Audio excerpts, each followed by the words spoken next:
ओम शांती. आजची तारीख आहे 30 मार्च 2026.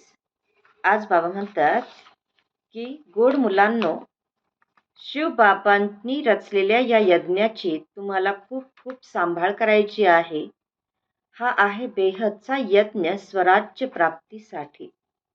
प्रश्न आहे, या रुद्र यज्ञाचा आदर कोणत्या मुलांना वाटतो? उत्तर, जे याच्या विशेषतांना जाणतात. तुम्हाला माहीत आहे की या रुद्र यज्ञाद्वारे आपण कवडीपासून हिऱ्यासमान बनतो. यामध्ये सारी जुनी दुनिया स्वाहा होते. या शरीराला देखील स्वाहा करायचे आहे.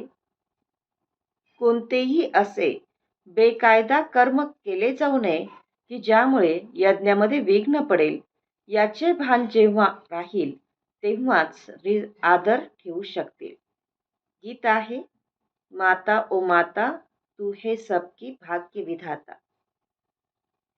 तर बाबा म्हणतात, मुलांनी गीत ऐकले. ज्यांनी गीत बनवले आहे ते तर बिचारे मातांना जाणतच नाहीत. नाव ऐकले आहे जगदंबा, परंतु ती कोण होती, काय कार्य करून गेली हे तुम्हा मुलांच्या व्यतिरिक्त इतर कोणालाच ठाऊक नाहीये. जगदंबा आहेत, जरूर जगतपिता देखील आहेत, मुली देखील आहेत आणि मुले देखील आहेत जे जगदंबाकडे जातात. भक्तीमध्ये जे जगदंबेकडे जातात त्यांच्या बुद्धीमध्ये ही समज नाहीये. केवळ मूर्ती पुजारी आहेत, देवीच्या समोर जाऊन भीक मागतात. आता हा आहे राजस्व अश्वमेध अविनाशी रुद्र ज्ञान यज्ञ. याचे रचयिता आहेत मात पिता तत्त्वम. तुम्ही देखील यज्ञाचे क्रिएटर रचयिता आहात. तुम्हा सर्व मुलांना या यज्ञाचा खूप सांभाळ करायचा आहे. यज्ञाप्रती खूप आदर असला पाहिजे. यज्ञाचा पूर्ण रीतीने सांभाळ केला जातो. तर हे आहे हेड ऑफिस मधुबन. इतरही ब्रांचेस आहेत, सेवा केंद्र. मम्मा, बाबा आणि तुम्ही मुले या यज्ञाद्वारे आपले भविष्य हिऱ्यासमान बनवत आहात. तर अशा यज्ञाचा किती सांभाळ केला पाहिजे आणि इज्जत ठेवली पाहिजे, किती प्रेम असायला पाहिजे. किती प्रेम असायला पाहिजे. यज्ञाची वृत्ती करायची असते की यज्ञामध्ये अनेक मुलांनी येऊन आपल्या बाबांकडून वारसा घ्यावा. भले स्वतः घेऊ शकत नाहीत, स्वतःला वेळ नसेल तर ठीक आहे, परंतु बाकीच्यांना तरी निमंत्रण दिले पाहिजे. याचेच नाव आहे राजस्व अश्वमेध ज्ञान यज्ञ, ज्याद्वारे स्वराज्य मिळते. या यज्ञामध्ये जुन्या शरीराला देखील स्वाहा करायचे असते. बाबांचे बनायचे आहे. यज्ञ काही कोणते घर नाहीये, ही आहे बेहदची गोष्ट. ज्या यज्ञामध्ये सारे विश्व स्वाहा होणार आहे. पुढे चालून तुम्ही पाहाल या यज्ञाचा किती रिगार्ड ठेवतील. इथे अनेकांना रिगार्ड नाहीये. इतकी लाखो मंदिरे इत्यादी आहेत, तिथे कोणीही श्रेष्ठाचारी बनत नाहीत. इथे तर फक्त पृथ्वीची 3 पावले पाहिजेत. कोणी येईल तर एकदम जीवनच सुधारेल. यज्ञाबद्दल किती इज्जत असायला पाहिजे.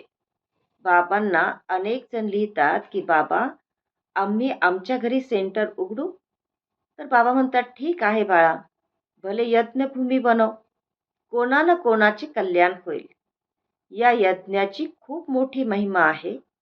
यज्ञाची भूमी आहे की जिथे मुली इतरांचे कल्याण करत राहतात. अशा यज्ञाचा खूप मान ठेवला पाहिजे. परंतु पूर्ण ज्ञान नसल्या कारणाने इतका रिगार्ड नाही. यज्ञामध्ये विघ्न टाकणारे भरपूर आहेत.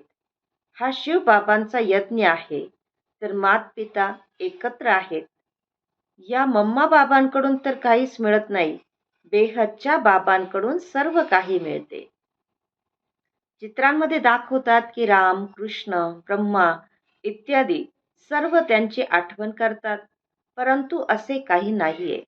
तिथे स्वर्गामध्ये तर कोणी आठवण करत नाहीत. त्यांना प्रारब्ध मिळाले आहे. त्यांना आठवण करण्याची काय गरज आहे? पतित तर आपण बनलो आहोत. आपल्यालाच पावन बनण्यासाठी बाबांची आठवण करायची आहे. महिमा एकाचीच आहे. त्यांच्यामुळे यांचा मान आहे. म्हणजे शिवबाबांमुळे ब्रह्माबाबांचा मान आहे. तुम्हाला कोणत्याही देहधारीची आठवण करायची नाहीये. देहधारीद्वारे शिवबाबांचा परिचय मिळतो, परंतु आठवण शिवबाबांची करायची आहे. बाबा म्हणतात, मनमना भव, त्यांची आठवण करा. परंतु यांच्याद्वारेच तर सांगतात ना.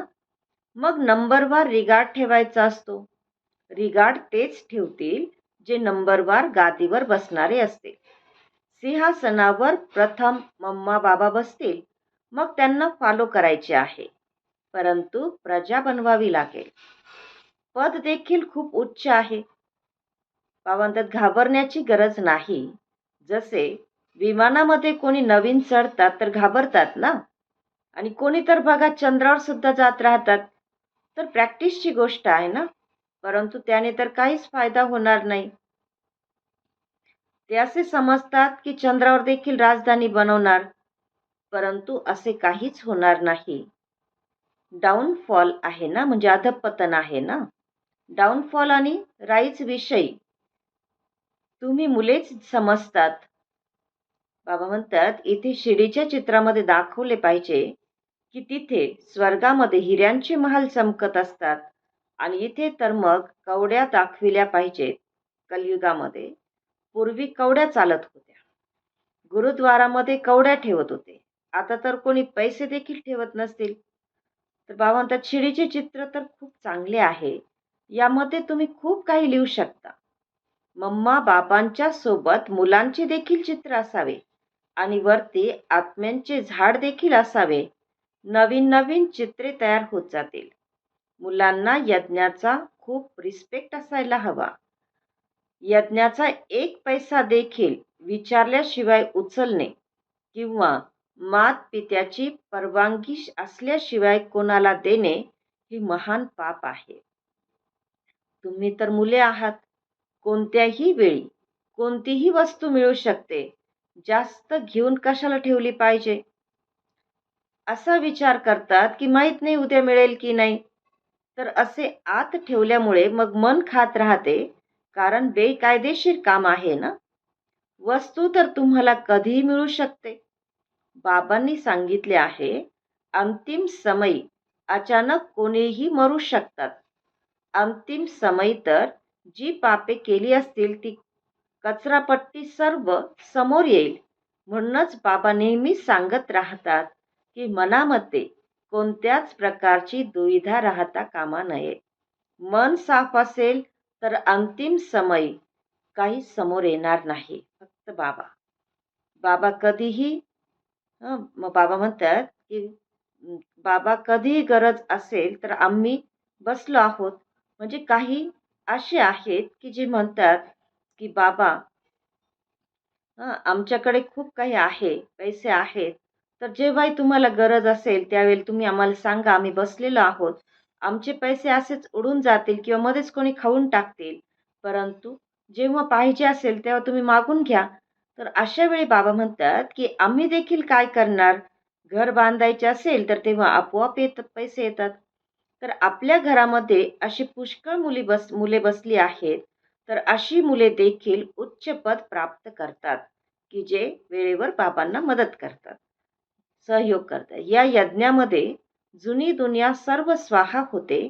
यासाठी ही महाभारत लढाई उभी ठाकली आहे. विनाशाच्या अगोदर हे स्वराज्य पद घ्यायचे असेल तर येऊन घ्या. बोर्डावर तर खूप काही लिहू शकता. एम ऑब्जेक्ट देखील यावा. खाली लिहायचे आहे की स्वराज्य पद मिळते. देह अभिमान जेव्हा नष्ट होईल तेव्हा योगामध्ये राहू शकतील, आणि मग कर्मातीत अवस्था होईल. अंतिम वेळी कोणत्याही वस्तूची आठवण येता कामा नये. काही काही मुलांचा एखाद्या वस्तूमध्ये इतका मोह असतो की काही विचारू नका. शिवबाबांची कधीच आठवण करत नाहीत. अशा बाबांची विशेष आठवण करायची आहे. म्हटले जाते, हात कार्डे दिल यार्डे. म्हणजे हातांनी काम करायचं, परंतु मनामध्ये, मनबुद्धीमध्ये बाबांची आठवण असली पाहिजे. खूप मुश्किलीने कोणाच्या ह्या गोष्टी लक्षात राहतात.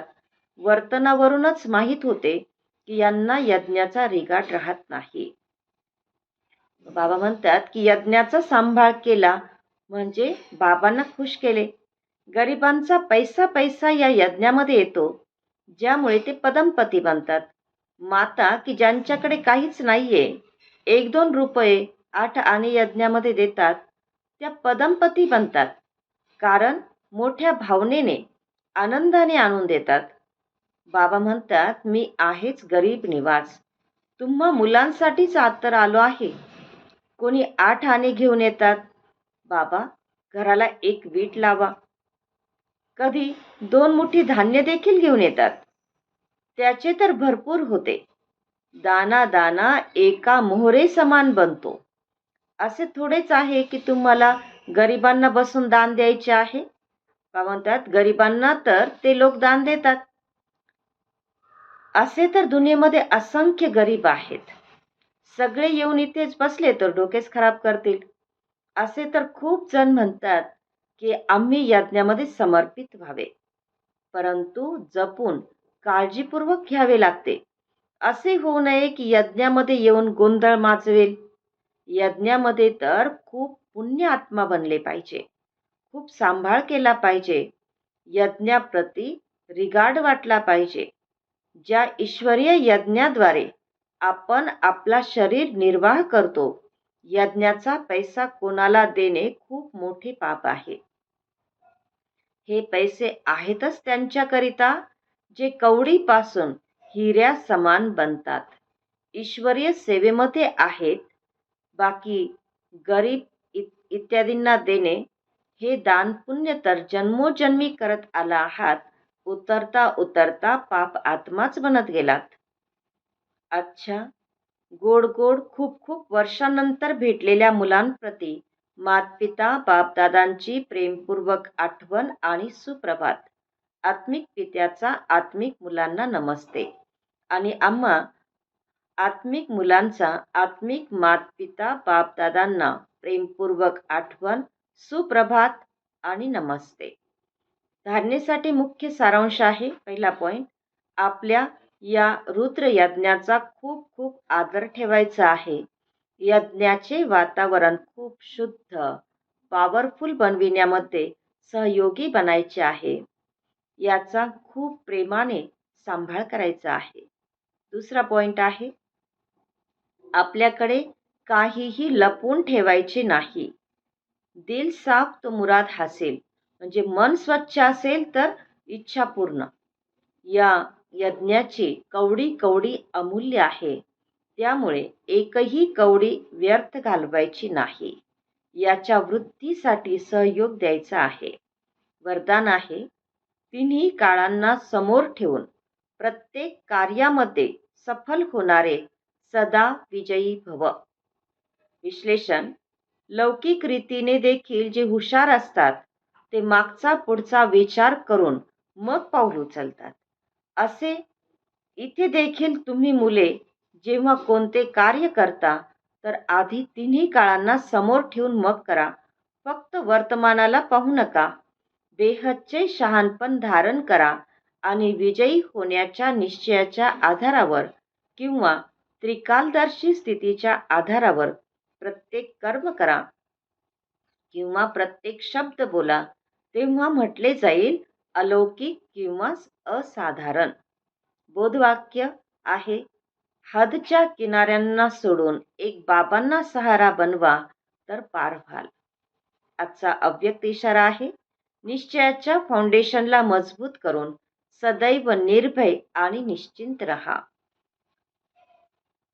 बरीच मुले असे समजतात की मी स्वतःला जाणतो की मी ठीक आहे, दुसरे जाणत नाहीत किंवा दुसरे ओळखत नाहीत. शेवटी ओळखतीलच किंवा पुढे चालून बघा काय होते ते. हे देखील ज्ञान स्वरूप, आठवण स्वरूप आत्म्यासाठी स्वतःला धोका देणारी आळशीपणाची झोप आहे. काय म्हणतात की आळशीपणाची गोड झोप आहे. ज्या मुलांचे निश्चयाचे फाउंडेशन मजबूत आहे. ते कधीही लपू शकत नाही. ते नेहमी निर्भय आणि निश्चिंत राहतात. ओम शांती.